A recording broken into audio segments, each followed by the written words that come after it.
After my first module of the Green Museums course, I felt really enthusiastic. I came back to the office and started talking about it straight away, and the people that I spoke to took on board everything that I was saying.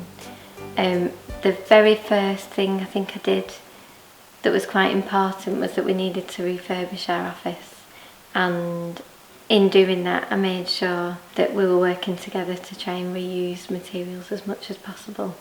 So instead of buying new, which would have cost about £2,500, we went to another council department to see if they were getting rid of anything, and we just borrowed furniture from them instead. We're part of Chorley Council, and so the council are actually monitoring what we do as a case study for maybe development into something for the entire council.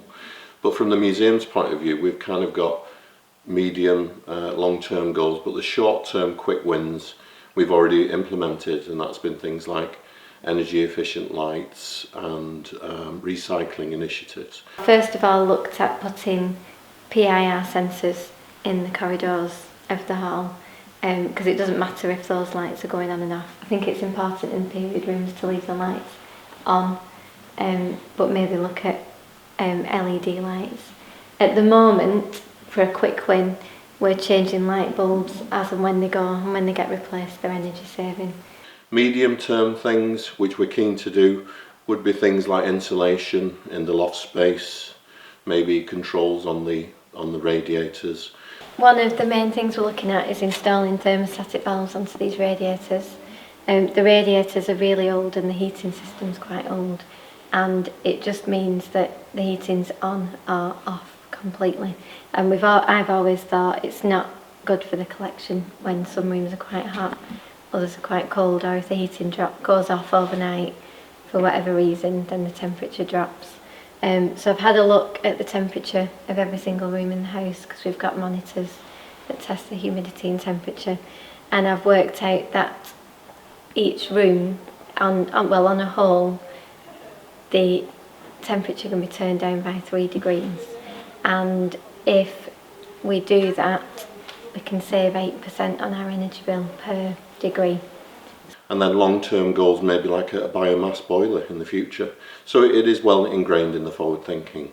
This is the bin store that for Astley Hall and Astley Courthouse, and the cafes keep the bins in this area. This is where the cardboard is stored, and the bins actually emptied once a week, where the bin lorry comes along and takes all that one away.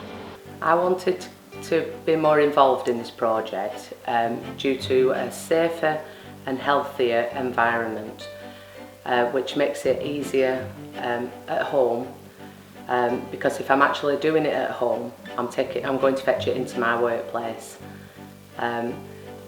We actually got together as a team and we decided to get some bins to place around the office and in our bin store, which is over near the courthouse. We actually work as a team, and we get all the recycling together and we put it in certain bins. Then I phone the council and let them know when the bins are full, due to saving them coming out, taking a little bit of the waste, whereas if we minimise it, which makes it a lot better environmentally along the way. As far as the museum itself and the way we're thinking is concerned, yeah, the Green Museums initiative has impacted on everything we do, and I think the key to that has been getting staff to re-educating the staff and getting staff to be much more conscious about recycling and whatnot. It has had a great impact on our work due to the manual handling, which staff are asked to remove recycling items out of the offices and over at the courthouse where we have rooms. We then have to take all the rubbish, which is, some of it can be quite heavy.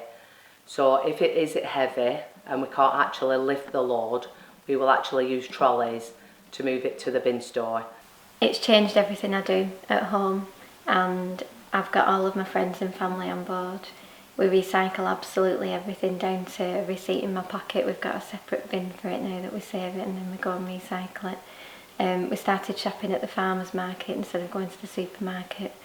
We've got new curtains, which means we're not losing heat out of the house. We've looked at our heating system. We've done absolutely everything. Anything I do now, anything I buy, I think, where's it come from, where's it going afterwards?